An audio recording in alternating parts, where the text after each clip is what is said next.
16 seconds of sheer fear. A school shooting. There was another one. Yep, another one. So today we're going to talk about 5 surprising things about school shootings that you may not know. And hey, that Popeye chicken crime spree we talked about last week, it continues. But this time, the chicken sandwich, it's jailed. We're going to tell you about it. It's going to jail. And just how safe really is your Ring doorbell.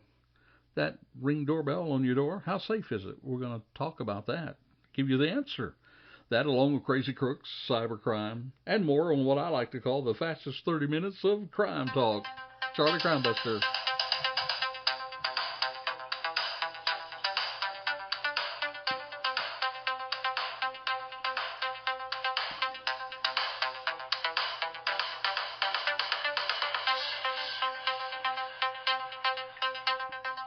Well, hello and welcome to Charlie Crimebuster Crime Talk. We appreciate you taking in the podcast. Great thing about a podcast, you can listen to it at your own leisure any day you want to. We always produce it and actually distribute it early Monday morning. So we get up early Monday morning. If you're a subscriber, you're going to have it right there available for you. The newest Charlie Crimebuster podcast will be right there for you. And thank you for joining us. If you're new, do subscribe. Follow us on Facebook. Go to charliecrimebuster.com and you'll get all kinds of good crime-fighting tips there on the web page we got there for you. Well, this last Thursday, unfortunately, in just 16 seconds, fear took over a high school. 2 young people were killed, and we've been informed since then that the third student died, who was the shooter himself. CNN tells us about it. The 16-year-old gunman who shot himself after killing 2 classmates and wounding 3 other students in Southern California, well, he's died this past Friday. That's what authorities said. The teen opened fire at the school on Thursday, his birthday, and this birthday shooter used his last bullet to shoot himself in the head. Now, the motive still remains a mystery. There's nothing that really stands out. He wasn't a loner, wasn't socially awkward. That's what the sheriff says. He was involved in student activities. He was a student athlete. That's what the sheriff, he told CNN's A New Day that. He goes on to say, quote, "This is kind of out of the blue, shocking pretty much everyone who knew him." Now, investigators, they are looking, of course, into the suspect's social media and background. The suspect, he was identified as Nathaniel Barhow. He lived with his mother, who was with him when he died. His father had died in 2017. They tell us that his father died of natural causes. Now, there appears to be no connection, really, between the shooter and the victims, other than the fact that they were all students. He wasn't chasing anyone. That's what the sheriff says. And the victims appeared to be those who were just around him, and they were available at the time. Fellow students, here's what they said. One fellow student, he said this of Barhow. He said he was a Boy Scout. He was smart. He was quiet. He had not been bulleted. Nobody bullied him around. He showed no signs that he would become violent. In fact, the neighbor, he said that, well, he always had a smile on his face. It was reported Thursday that the Sheriff's Department had not received any recent calls to the boy's house, nothing that would indicate that there was turmoil there of any kind, so it's kind of a mystery why this young man, on his birthday, the birthday shooter, took a gun to school and shot those people. So today's program, we're going to feature 5 surprising things that you may not know about school shootings. And here's the very first one. The very first one is this. The weapon that was used, it was not a rifle. Wasn't an assault rifle which rarely ever is used in school shootings, by the way. Nor was it a Glock, but rather was what is called a ghost gun. That's what authorities are telling us. You see, school surveillance video, they showed, as they were reviewed by law enforcement, it showed a boy pulling a pistol from his backpack, opening fire in the quad, killing a 15-year-old girl and a 14-year-old boy, and wounding 3 others in an attack that lasted just 16 seconds. At one point during the gunfire, the weapon jammed, but the shooter cleared it and continued to fire. He appeared to know how many shots he had fired, and he left the final round for himself, ending the attack with a gunshot to his head. Sheriff said he seemed very familiar firing the weapon. He also said that the shooting was not a spur-of-the-moment act. Now, federal and state investigators are also trying to determine whether the handgun used by the suspect, they're trying to determine if it was made maybe from parts that were purchased separately and then assembled. That's what law enforcement sources told the Times out there. You see, these so-called ghost guns, there's not any serial numbers on the weapons because they're manufactured from parts that can be ordered through the mail or machine parts acquired from underground makers. Those parts even come with instructions on the web on how you can assemble the parts together. The sources said that the gun design appears to be unusual, but they emphasize that they really don't know the origin of these parts at this time. So on today's podcast, 5 surprising things you may not know about the school shooting. The first one is exactly that. It was a ghost gun, and it may be the very first time ever that a ghost gun was used at a school shooting. Well, we're going to get back to those surprising things you may not know about school shootings, but first we need to update you on what is kind of a very unusual crime spree, and that is the crime spree of the Popeye's chicken sandwich. Now, as you probably recall, it has been unavailable. The sandwich was unavailable for more than 9 weeks. But when that sandwich was rolled out, tempers flared all across the many outlets in the country. People waited in long lines to get a bite of their sandwich. Social media, they certainly showed the frenzy. Harlem, New York, there was a customer. You see, he kind of got upset, got mad, started yelling and screaming at the staff after he ordered 10 sandwiches, but the staff they were not fixing them quick enough for him. It had taken too long for it. And in Edgewood, Maryland, a literal physical fight broke out over the sandwich. And in Tallahassee, Florida, it seemed like the staff there had a very hard time, and they were unable to deal with the madness and the fighting between customers. And then, as reported last week, in Oxon Hill, Maryland, in a violent altercation at a Popeyes, the customer, he was stabbed to death over a chicken sandwich. Now, that fight is said to have started after someone cut the line at the store. Well, in all this, you can imagine people saying, maybe something should be done. Well, I can now report to you that the chicken sandwich, he's been jailed. But wait a moment, not jailed as you might think. You see, in another article, it says social media erupts over a photo of a man allegedly enjoying a Popeye's chicken sandwich while in jail. This comes to us from the Daily Mail. It seems that one man was able to somehow get his hands on the order even from the inside of a jail cell. This was shared, by the way, by Eugene 3005 on Twitter on Thursday. He posted 2 photos allegedly showing a prison inmate enjoying his Popeye sandwich. Since his posting on November the 14th, the post has garnered over 20,000 retweets, thousands of responses. Many of them would question, how did the man get his hands on the sandwich in the first place? And one tweeter, he speculated that he could have gotten it from a jail employee, maybe, who was able to bring it into the jail. And then again, it could be a fake photo. But nonetheless, media now reports that the famous Popeye chicken sandwich has finally been taken to jail. Now back to a little more serious side of it, and we're talking about our feature story. Our feature story, 5 surprising things you may not know about school shootings.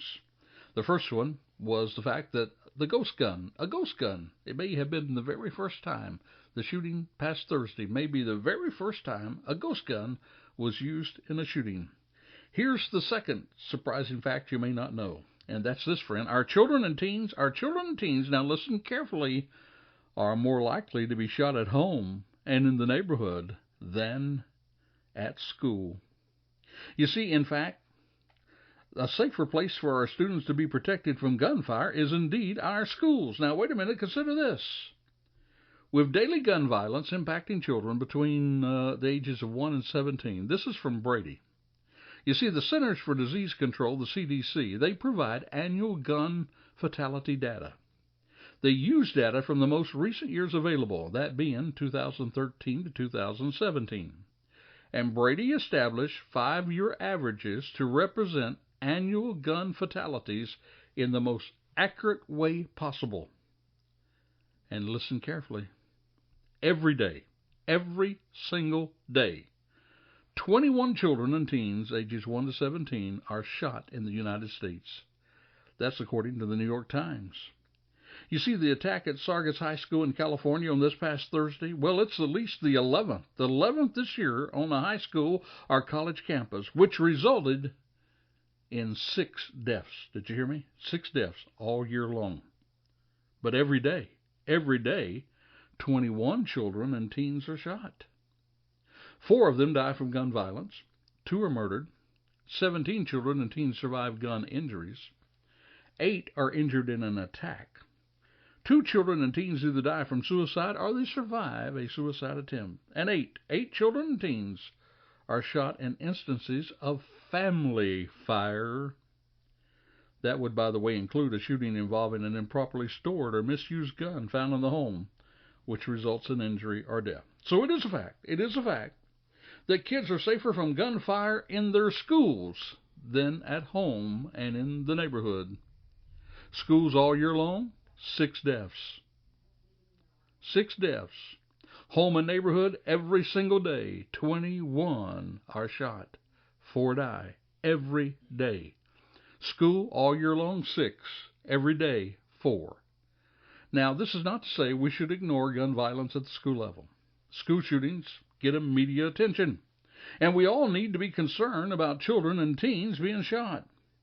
But when you are afraid to send your kids to school, please realize that statistics reveal that they are safer there than a whole lot of other places, including homes and neighborhoods. Yes, we do live in a crazy world, don't we?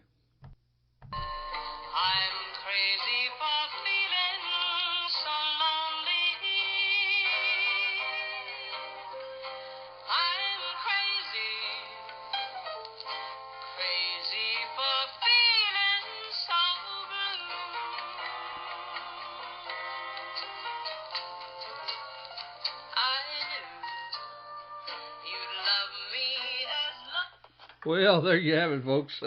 Patsy Cline in that tune called Crazy.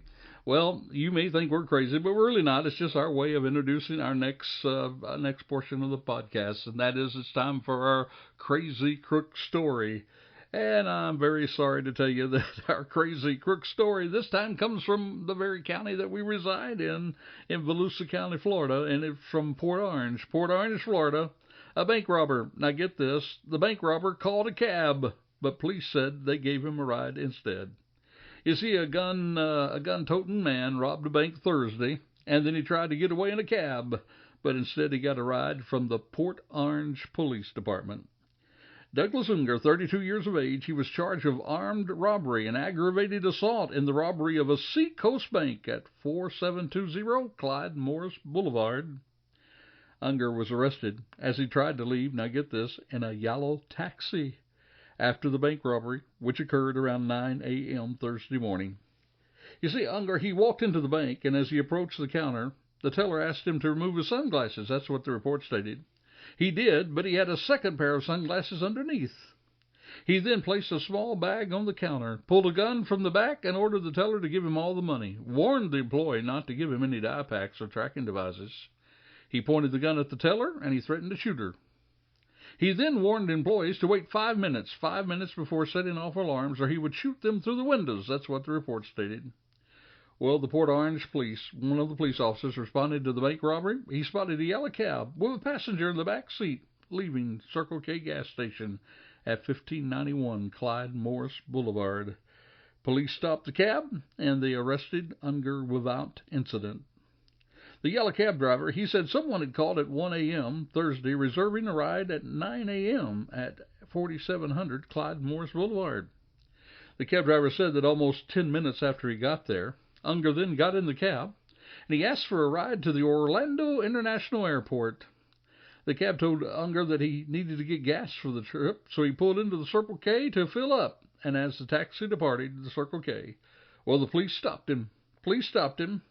Unger had the loot and the firearm when he was arrested. No one was injured during the robbery. And Unger, well, now, he's being held without bail at the Volusia County Branch Jail. And that is our crazy, crazy crook story of the week. You know, friend, if you're going to rob a bank, just maybe you ought to plan your getaway a little better than calling the cab for a ride. Our feature story today is 5 surprising things that you may not know about school shootings. And this brings us to number 3. Number 3, mass shootings. Mass shootings are very rare in schools. Again, this is according to the New York Times. Mass shootings in schools are rare, comprising only 1% of school gun violence incidents. Now, every town and organization that really keeps up with this, they identified only 3 mass shootings. 3 mass shootings, that's incidents where a shooter killed 4 or more people. One was in an elementary school, another a middle school, and another a high school, and that's all between the years of 2013 and 2018. You see, far more common were incidents involving specific individuals, arguments that had escalated, acts of domestic violence, parking lot altercations, and robberies, where the school was an unfortunate backdrop. So you see, mass shootings are really rare in school shootings. Now, speaking of an active shooter situation, we have more heroes that have come to the aid of others. This comes to us last week. In Oklahoma, there was a restaurant shooter. He had his attack stopped by 2 armed men, 2 good men with guns. You see, this comes to us from U.S. Today. Before bullets started flying at an Oklahoma City bar and grill, Brian Whittle and Sean Nazazro didn't know each other, but they knew what to do. They knew to stop a gunman before somebody died. The 2, police said, prevented what could have been a very deadly attack Thursday night after they armed themselves and took down the shooter. The shooter was Alexander Tillman. Both said they don't feel like heroes. Now, the one gentleman, Sean, he was a security guard and a former small-time cop. He stopped by the pier at Louis' Grill and Bar Thursday after work when he heard 5 or 6 gunshots. I looked over and everyone was running from the back restaurant. That's what he told USA Today.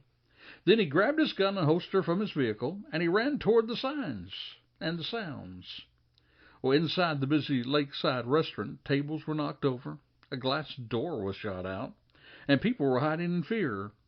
And this 35-year-old father of 2, he scanned for the gunman. I saw people who were wounded and could just see worry in their eyes. I told them I was looking for the gunman and I'm here to help. Now, after shooting 3 people in the restaurant, an attack that police so far believe was at random, then Tillman, he walked into the parking lot, and that's where our good man with the gun found him. "Drop the gun," he yelled repeatedly. Tillman didn't respond. He raised the gun again and fired around in the parking lot.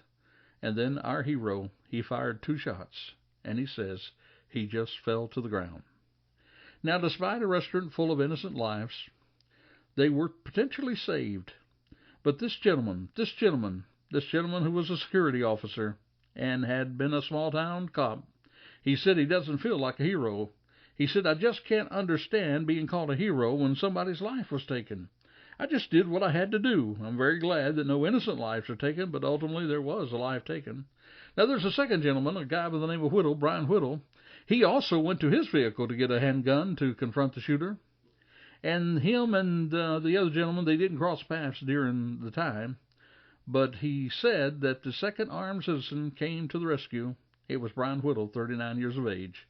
He also said that his bravery wasn't anything special. "I just did what needed to be done to stop the threat. Nothing special," he told USA Today. A lot of people would have done the same, given the situation. Now, it's unclear totally what role Whittles had in taking out the gunman, or whether he was eating at the restaurant when the shooting broke out.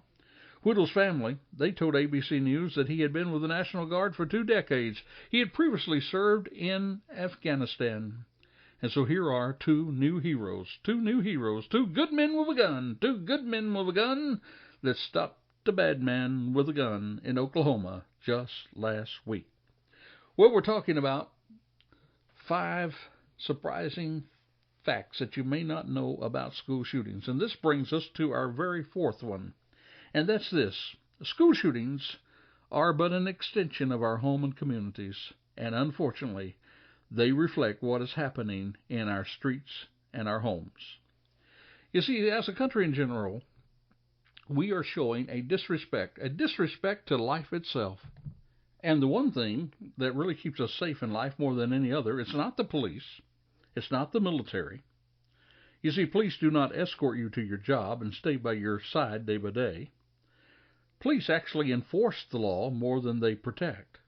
Now, the military, they don't park tanks in your yard and surround your yard and say, I'm here to protect you. You see, you and I are mostly safe because we have a standard of respect for each other.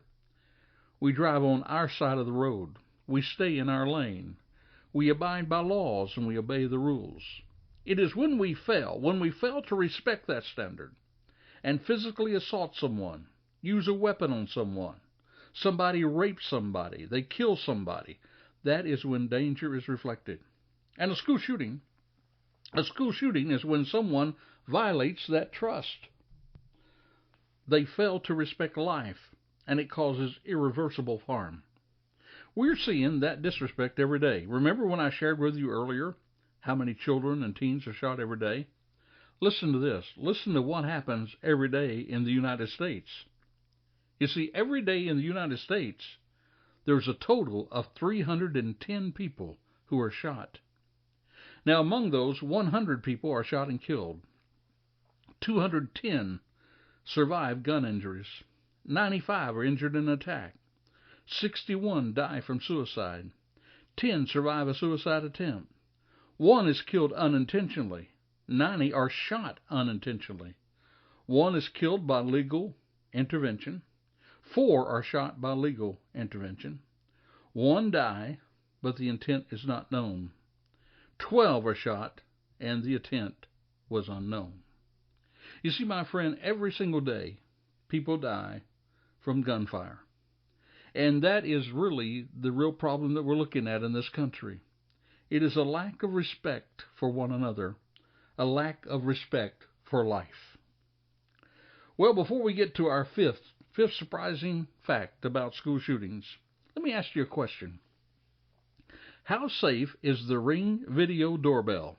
That Ring video doorbell on your door, how safe really is it? Well, Bullguard, a company, took to the stage at the Mobile World Congress to hack an Amazon Ring video doorbell in real time. And they were successful.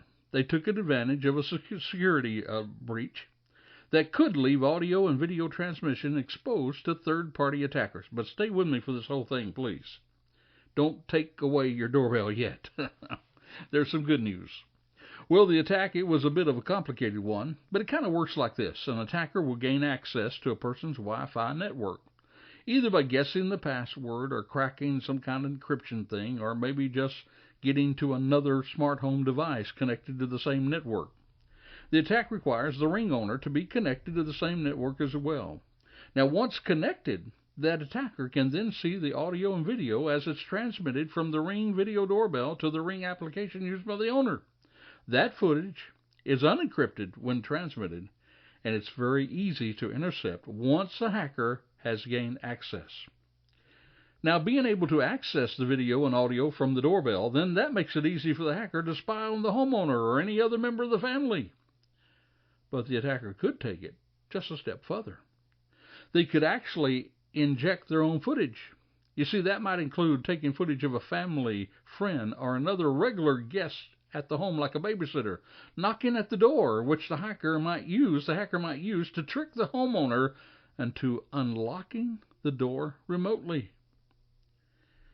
Now, if you are a Ring owner, you don't need to panic too much about the hack. You see, Amazon, they were made aware of the issue, and they did issue an update to the Ring app to address that particular breach. And if you keep your app up to date, you should be protected from this particular attack. They go on to say, Amazon, customer trust is important to us. We take the security of our devices seriously. That's what a spokesperson for Ring told Digital Trends. The issue in the Ring app was previously fixed, and we always encourage customers to update their apps and their phone operating systems to the latest version. Now, the moral of the story is simply this. If you have the Ring doorbell app or you have a phone, keep your apps updated. It's critical for cyber safety. This brings us to our fifth and final surprising fact about school shootings that you may not know. And that is this: our students and school staff, they are much better trained to handle school shootings today than ever before. The Los Angeles Times bears this out. In an article, they said this: students today should be familiar with active shooter protocols as they are with fire drills or protocols for earthquakes and other natural disasters. That's what USC professor Mr. Suthers, a former FBI agent and a director of the university's Safe Communities Institute. He says for the last 20 years he's been visiting schools across the country, assessing everything from where the classroom windows are to how many kids sit alone in the lunchroom. In some ways, protecting students has become its own sort of arm race, with schools going to such extremes that sometimes school shooter training might actually traumatize the students that it's intended to protect. You see, there is a school of thought that you have to enact sensational training drills, firing blank guns and tackling individuals to make it a real-life experience. That's what Melissa Reeves said. She was a university professor who helped write a national curriculum for school crisis intervention. But we don't light a fire in a hallway to do fire drills. In fact, that kind of experience can provoke such an intense emotional response that students wind up more scared than they are prepared.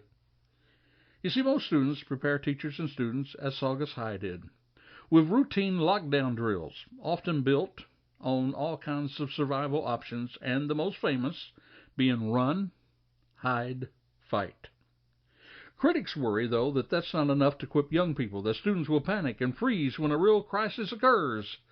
But the response of the Saugus High School this past Thursday, the students and teachers to Thursday's crisis, suggest otherwise. They seem to be able to put instinct with preparation, and they did their campus and their community proud. You see, students who could, they fled the campus at the sound of gunfire, and they shouted warning to others. There was panic and confusion, but there was no stampede. Teachers guided children away from danger. They yanked them into classrooms, shoved them into safe spaces, and calmly issued orders, turned those cell phones off, that teenagers efficiently obeyed. Behind locked doors, desks became barriers. Fire extinguishers were marshaled as weapons, and students armed themselves with scissors just in case you have to fight back. That's what one boy told reporters. And in the quiet of the choir practice room, an injured student stumbled in, bloody from the quad, assured worried schoolmates that she would be okay, as a teacher dressed her 2 bullet wounds with supplies from the classroom's gunshot wound kit. Lamenting, she said only that she didn't have a second kit. Think about that. Needing more gunshot wound kits in our schools. But, tragically, that's our new reality today. So we go on and we continue to do our best to make our schools harder targets and to prepare our kids for the day that we hope never comes to them. And the sheriff out there, he agreed that kids were prepared for that day that they hoped would never come. He said that the school had an active shooter drill just a few weeks ago, and the students on Thursday, they did exactly as they were trained, he said. And speaking of training, we're making available on our website the active shooting training that's available from the FBI.